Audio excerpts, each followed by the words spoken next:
আজি এই ৰাজ্যসভাৰ তালিকা চাওক বিজেপি দলে 2জন ব্যক্তিক ৰাজ্যসভা প্ৰাৰ্থিত্ব লাভ দিছে এটা কথা কম 2জনে ৰাজ্যসভা টিকেট বিচৰাই নাছিল 2জনে ৰাজ্যসভা বিচৰা নাছিল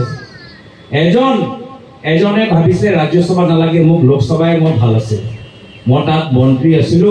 কিয়নো মোক টিকেট কাটি দিলে এটা মোক ৰাজ্যসভা ফেৰি দিছে আৰু আনজন বৰাক ভেলীত তেওঁ বিধায়ক হোৱা সপোন দেখিছিল কিন্তু তেওঁ মুখ্যমন্ত্ৰী বিধায়ক হিচাপে নহয় এটা ৰাজ্যসভা হিচাপে সেমি ৰিটায়াৰমেন্টত পঠাই দিছে এনেকুৱা এটা পৰিস্থিতি বিজেপি দলৰ ভিতৰত হৈছে আজি হিজৰৰ মাজত কাজিয়া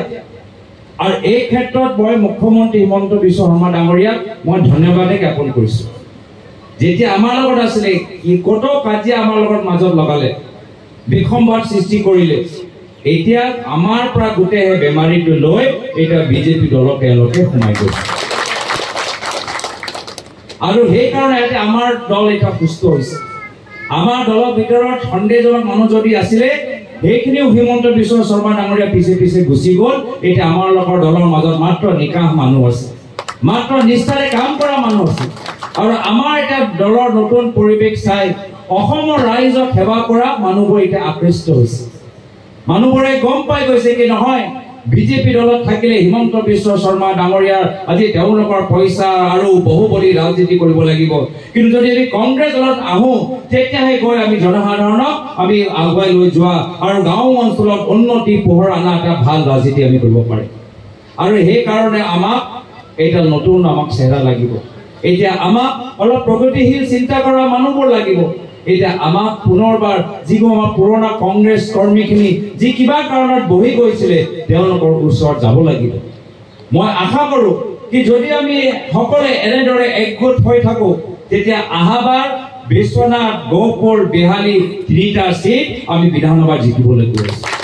3টা সিট আমি বিধানসভা জিকিবলৈ গৈ আছো ৰাইজ এতিয়া কংগ্ৰেছমুখী হৈছে ৰাইজে কৈছে যে কংগ্ৰেছ দল তোমালোকে আগবাঢ়ি যোৱা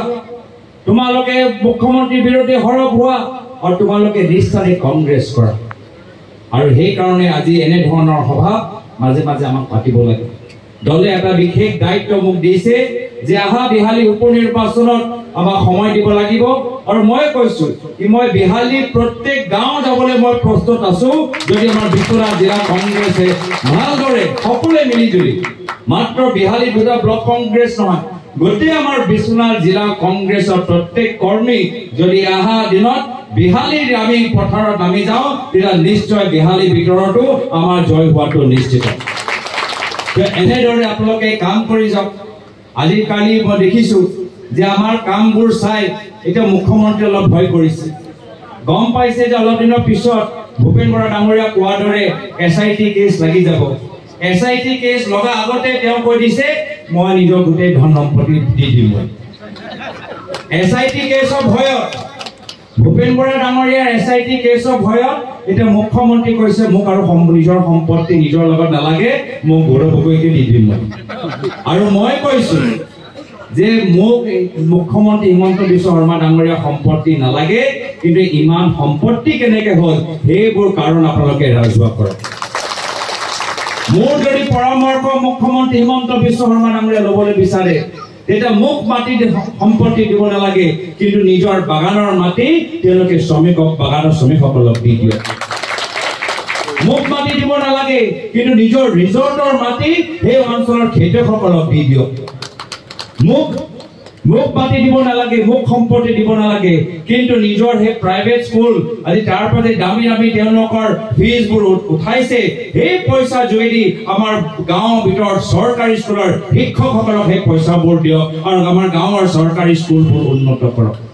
আজি শ্ৰদ্ধেয় ৰাইজ